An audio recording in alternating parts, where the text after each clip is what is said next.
Yeah, what's up, everyone? It's Troy Smooth. Like I said, it used to be T Daddy Smooth, but with Troy Smooth now.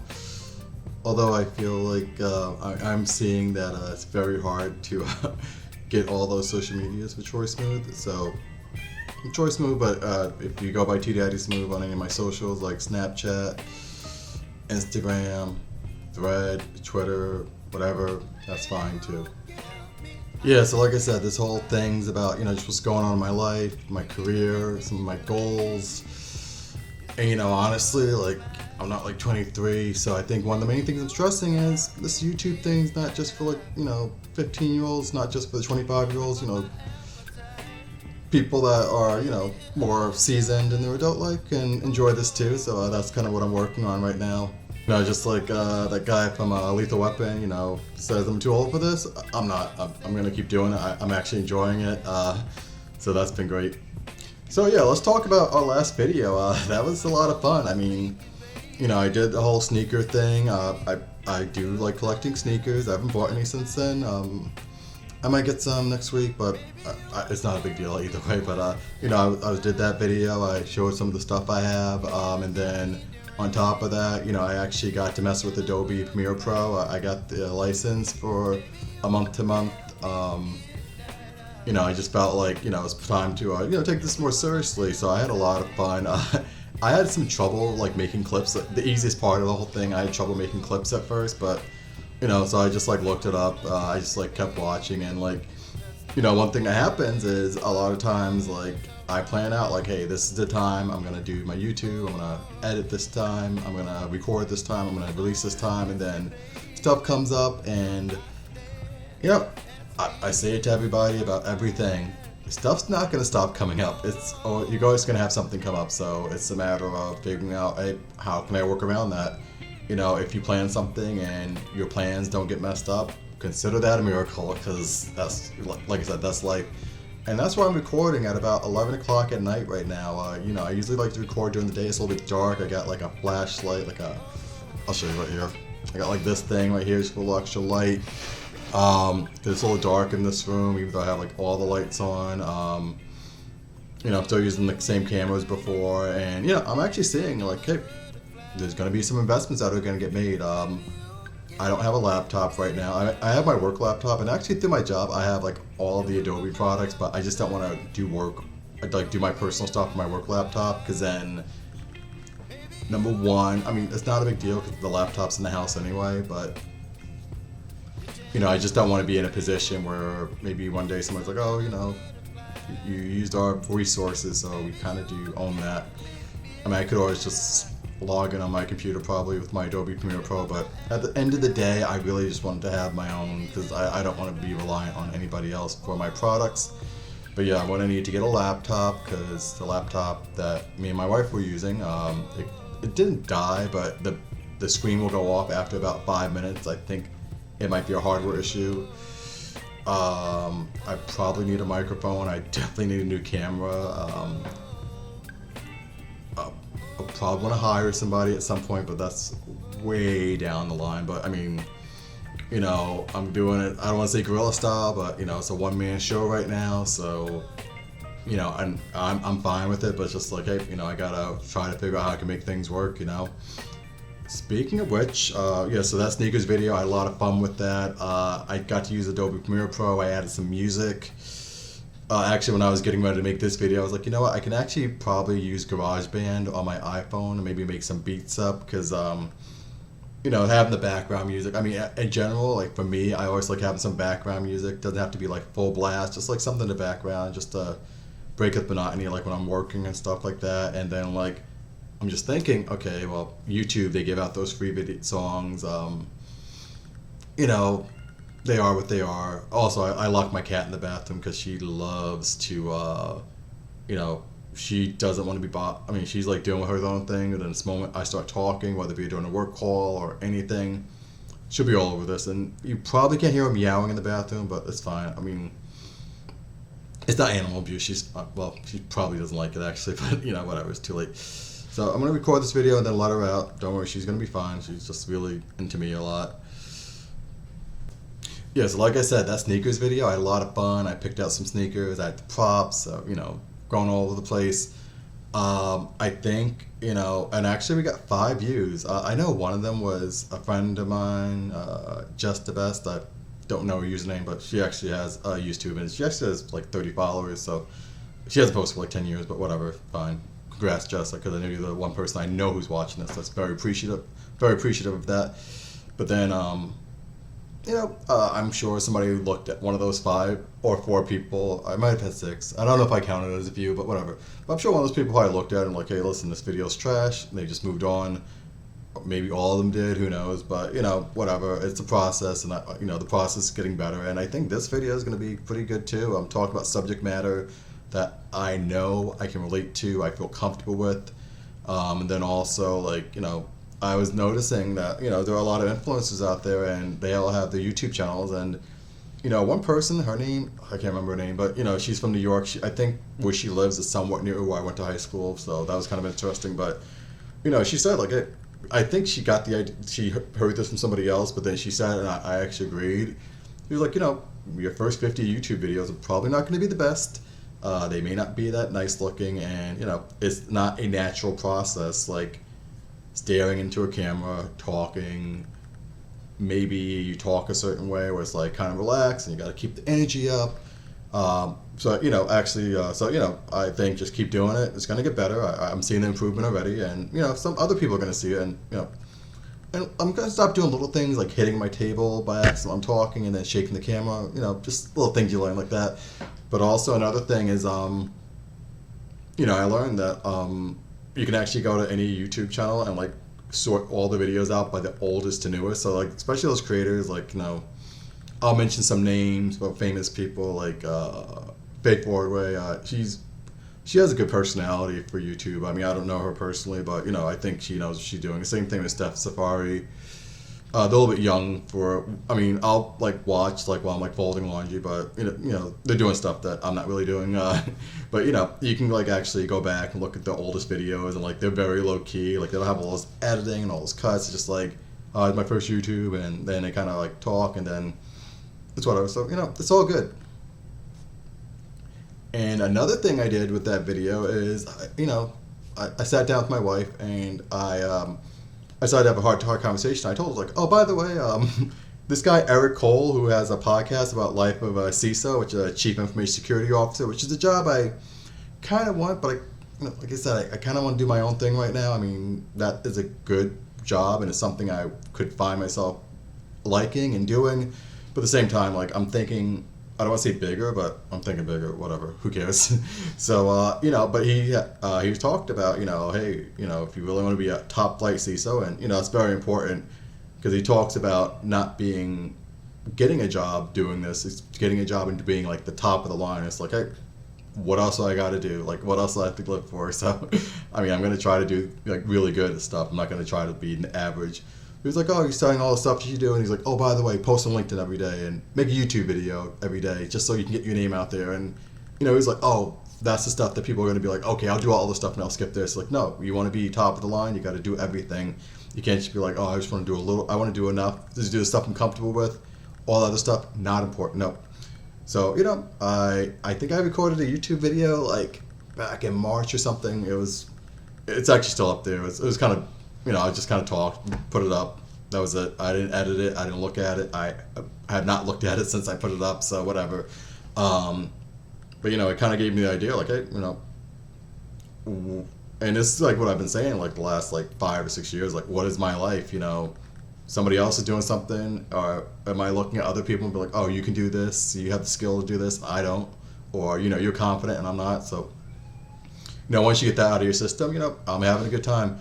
And like I said, I talked to my wife. I said, hey, I made a couple of videos because it was suggested, and actually now I'm just gonna make them because I like them. I'm a very private person. You would think with my wife it wouldn't be that way, but whatever. So I know when I got my first tattoo, I didn't tell her. I was just it was 2016, and I just kind of woke up one morning, got it. She was at work and I was unemployed, so. When you're unemployed, first thing you should do is start getting tattoos. So I just got a tattoo, and then I was just sitting at home, and she came home, and I was kind of wondering if she would notice right away, and she did. So So I keep things fun. I don't know if she likes that necessarily. I mean, she doesn't hate it, but at the same time, I am who I am. So same thing. I told her, like, oh, by the way, I have a YouTube channel. I showed her like some clips. I'm like, I don't want to talk about this. I don't want you telling your parents. I don't want you telling my daughter. Who my daughter is, she's been asking for a YouTube channel for like a while. I'm really gonna hold off for a while because I just think like I'm gonna help her practice. I'm gonna show her like how to use the Premiere Pro and like how to edit stuff. But she's not getting a channel anytime soon. Eventually, maybe I'll bring her on here. But reality is, I know a lot of parents would say the same thing. But I feel like if I brought my daughter on, she would kind of take over my channel. The channel would be about her, and then people want to hear from her and not me. I mean, yeah. I mean, that's how the regular world is. So it's fine. Yeah. So I think I mentioned before, like I graduated from college in May. I got a master's degree in cybersecurity, not using it at all, but I have a master's degree. So I'm another educated person who's not using the degree necessarily. It's fine. I mean, I'm still looking, like I'm still curious about the field, but I'm not doing it right now. I'm doing a lot of stuff. That's going to take care of itself. Don't worry about it. But all that time I was spending on school, now I have free time, so I spend time with my family. I'm like actually doing stuff on a normal basis. I'm like actually engaging with my kids just for the sake of it.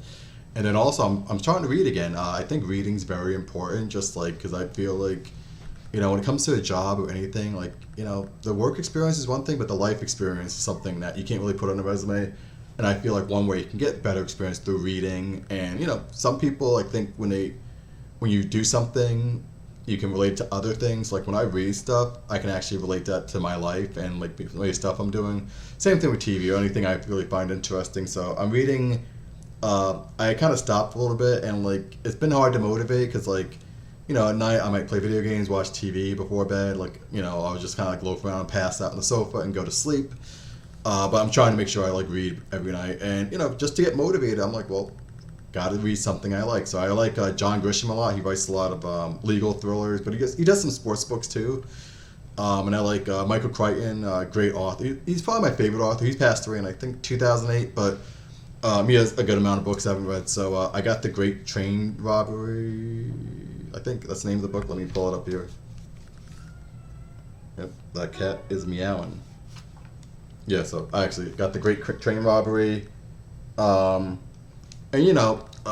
Michael Crichton is one of my favorite authors, so I started reading that. It's a good book so far. I'm very early in the novel, so that's cool. So I really suggest that if you're trying to get into reading and you're like, oh, it's boring, or I don't like it, or whatever, I really think it will make you sharper if you just try to read a little bit every day. I know some people will not read, they don't like reading, and they're not going to try. I'm not here to judge you, but me personally, I feel like you are going to gain something if you read on a normal basis.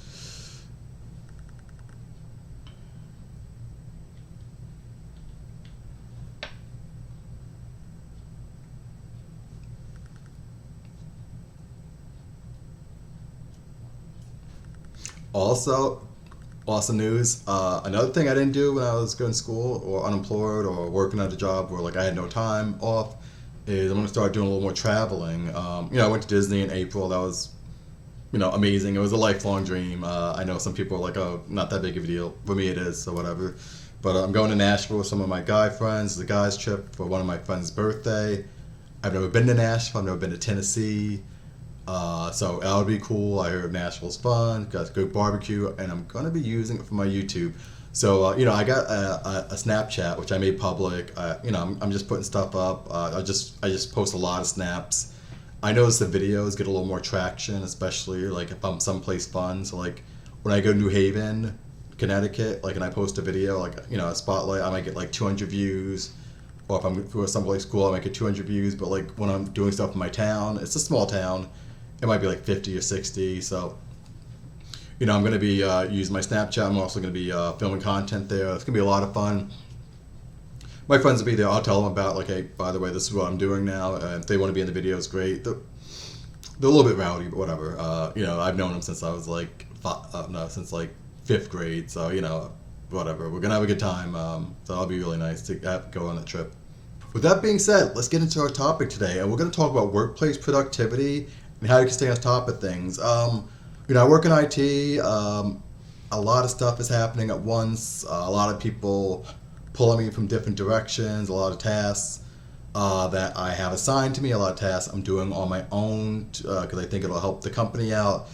And it's just like, how do you keep track of all that, or how do you have these things where you start them and then like you kind of just like forget about it, and then like a month later someone's like, oh, how's that thing going? And you're like, oh, yeah. So what I do is I use a lot of tools. I know some people just like Microsoft, but they have a great product in SharePoint, and Outlook I think is a great product. Excel is a great product. They really work well, I think. So I'm going to talk about some of the things I do to keep the flow going, make sure that I stay on top of my work. So far so good. I haven't like had an issue where like somebody's asked me questions like so a typical day for me, one of the things I use a lot are in Microsoft Outlook, I use a task item, because it's just like a really good way to like organize stuff, and I'll just make tasks, and I'll like all the projects I'm working on, I just make a task, I put it in, and I just go and I organize them from most important, least important. If I have something critical to do, I mean, that's going to take precedence. Otherwise, day to day, I just go through my tasks and like, what have I done in each project?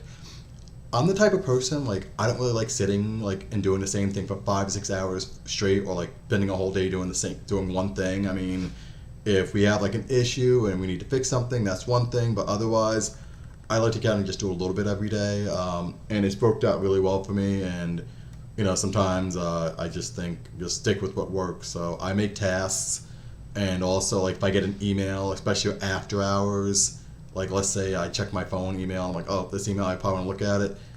Once I read an email, if I need to look at it again, I'll just flag it as a task, because what I don't want to do is look at an email like before I go to sleep at night, wake up the next day, forget about it, and then by midday somebody's like, oh, by the way, Troy, what's going on with that email? Are you going to respond back? And it's like, oh, whoops. So make the task is very important for everything I need to do for that day.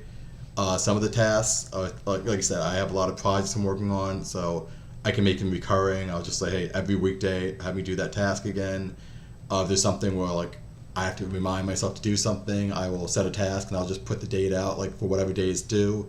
I'll probably remember to do it beforehand, but like I said, it's really important to stay on top of stuff. People love when you're able to stay on top of your tasks, and if hey, somebody asks for something, if they don't have to keep asking you, like, oh, by the way, what's going on with that?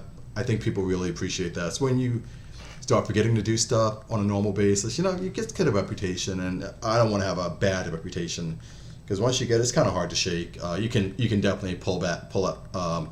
If you have like an issue where like somebody feels like you're inadequate at something, you can always fix it, especially if you're really not, and they just have a bad impression of you. But why even get to that point, right? So when I come into work every day, whether I'm working from home, first thing I do is I go through all my emails. I'm really looking, like, 'cause I'm a network administrator, so I'm really looking for any services that are down, and like, okay, how are we going to action them? Is this something where I can fix it myself? I have to reach out to one of our vendors, because we have a lot, the place I work at, we have a lot of remote sites. And I do want to mention, I don't think I ever said the name of the company I work for. I mean, you could probably find if you really want to, but I just really try not to speak about my company directly, because it is a situation where like I know better. I'm not going to necessarily say anything that's like giving away proprietary information, or putting myself in deep water or anything like that. But at the same time, it's like if I just never say their name out loud, it's like they almost don't exist. And like somebody sees it for my job, I'll be like, oh, awesome, people are seeing my YouTube. But at the same time, like, I don't be like, oh, by the way, you talked about the conversation we had recently. Sorry, I had to let my cat out of the bathroom. She was meowing a lot, and I felt bad. Anyway, yeah, so like I said, I got my tasks, I go through my emails, I set everything up in a nice way. I use a lot of SharePoint and everything I try to document. So, this company I work at now, like a lot of our communications go through email, and at first I was like, so hard with these email threads, like it seemed a little, it's just hard to keep up. But now I'm just like, well, this is great because I have everything documented. Because the last thing I want to do is have a conversation with someone, get somebody to say, hey, let's do things this way, and then I don't have a way to back it up. Because I'll tell you this, from a very early age, people have told me I have a great memory. I think my memory is really good for things that aren't important, but whatever. And I think I I probably have a good memory because I think that makes sense. I think I have a good memory because I think I have a good memory. If that doesn't make me, if that sounds weird, it's like I think because people tell me I have a good memory, I just believe I do, and I maybe have the confidence in remembering stuff. I mean, I forget stuff sometimes, like everybody else, but in general, like somebody says something, I have the ability to like remember the moment and what was happening then, and have some key moments. But at the same time, a memory is just, in my opinion, a memory is just your imagination based off what happened. So I could be wrong. So if like, let's say I have a conversation with someone, we agree on something, and then one moment we have a disagreement where it's like, oh, we remember the conversation completely differently. It's probably not I mean, I probably could get away with a little bit of stuff, but it's probably not easy to just be like, oh, trust my memory, don't trust somebody else's, because somebody else might think they have a great memory, and just because I remember something a certain way doesn't mean necessarily that the person can agree with me. So those email trails are so crucial. Like when you everything you do, document it. When you save something, if you have cloud backup like a SharePoint for your job, save it on SharePoint every time. Do not save it on your computer, because if your computer goes away, that SharePoint article, all that SharePoint, all that stuff is gone. But if you have it on SharePoint, at least you can back it up. And when you do stuff on SharePoint, like you make any files, really try to give them accurate descriptions where it's like you make it so it's really hard for you to not know where it is. So don't just like give it some weird name where you're not really sure. So that's super important, because I've had people ask me about stuff. People I've had conversations with. I know I sent them emails, and it's like they'll ask me about stuff like that we talked about like 3 months ago. They asked me about it, like 4 months later, and it's just like, and they completely forgot everything. They're like, oh, how come this didn't happen? I'm like, and then I get a little nervous. I'm like, wait, I have the emails, I have everything. I'm like, great, let me just show you this. And if you want to feel like it was misled you, that's fine. But paper trails there, non-repudiation. That's one thing you learn about cybersecurity, non-repudiation. You want to make sure that you can do something that no one can fake, and that's when I think the emails really help out. Because if I make a Word document, I could conceivably edit it. I mean, you could probably go back and look at the history, but any emails I get sent, I can't edit an email that's already sent with Outlook. So that's been super helpful a lot. And just keeping that paper trail will save you so much. And like I said, you look like the person that knows what they're doing. If you just have somebody else go by what they heard or some sort of vibe they got without the documentation, you're just not in a position to really stand tall if there's anybody doubting what you said. Another thing that happens a lot at work is, there are meetings a lot. I don't have quite as many as some other people. Like some people, they're like, oh, book some time with me, and I'm just like looking at their calendar. It's like, when you're in meetings like nonstop, it's insane. I probably have like some days I may have like 3 or 4 meetings, but a lot of times like maybe 1 or 2. And some of these meetings aren't really meetings that like, I don't want to say I don't need to be there, but it's not like I'm the star of the show. I'm just there for the meeting. However, it's super important that if you're at a meeting, I don't want to say just say something for the sake of saying it, but just have something that you want to try to say during a meeting, or have a question.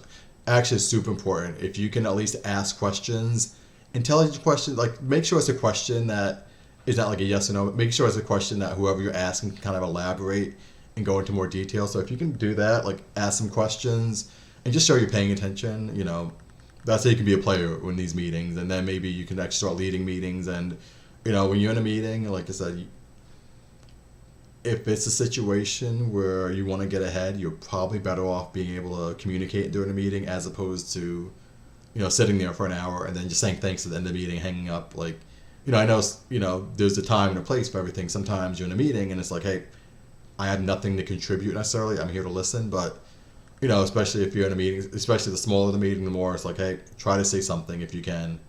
Don't force it, but really just try to do your homework. Another thing during meetings, it's good to let's say somebody sets up a meeting and it's like multiple people. Maybe just like reach out to the person, like, hey, try to like get some, have a pre-meeting meeting, just try to say, hey, what are we looking at here?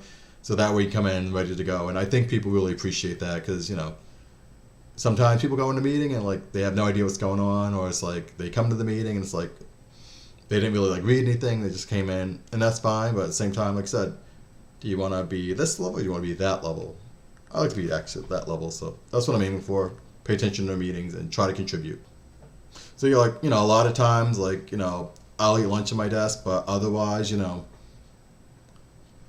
I will probably take 2 breaks during the day, like usually around 12-ish, and then around 4, I'll usually just go to my car and sit there for 10 minutes, and I really think it's for the benefit of my work because those 10 minutes I can decompress, listen to music, and just not have, like, the tension of just having, like, a lot of people around or, like, questions getting asked or me, like, staring at a screen or, like, looking at something. So I think, just taking breaks when you can and not burning yourself out is super important. For somebody like me, I mean, honestly, I do it with everything. Like, I just like to take breaks a lot. Even when I plan my schedule, I'm like, hey, let's get some breaks in here. Have me for something to look forward to. Listen to music, listen to podcasts, just like, doom scrolling on my phone, go on Threads, whatever, or Twitter, whatever you like. I know that's debate now. A lot of the stuff, much like the YouTube, is stuff I learned over time. There have been times when I felt like, am I good at my job? Not this job, but like other jobs. I mean, usually it always comes together, or like usually there's a lot of self-doubt, but at the same time, I pay attention. Like when I'm dealing with people, I'm like, oh, I do this, and it seems like everybody's kind of happy with that, the way I'm working. I try to replicate that, and also by the same token, if I'm like, hesitant, or I'm like not like, being a go-getter, or like, I'm not like, innovating, I see not necessarily dissatisfaction, but that's more average, maybe even above average. But like, when you start like taking initiative or thinking of new ideas for problems, that's when you get people excited about working with you or anything you're doing. So that's super important. I just want to mention once again, I think this is going to be my 4th official video. I'm having a lot of fun. We're going to be adding some music. I'm learning to do more editing. I'm watching those Adobe Premiere Pro videos I get emailed every day. As mentioned, I have a Discord channel. I think it's called the T Daddy Smooth Zone. It's very much its infancy. It's actually mostly promotional vehicle for all of my social medias. My Snapchat, I'm really into that lately. That's T Daddy Smooth. I think my Snapchat, I probably post on that more just because I don't really talk to the people I snap to as much. Instagram has a lot of people I know.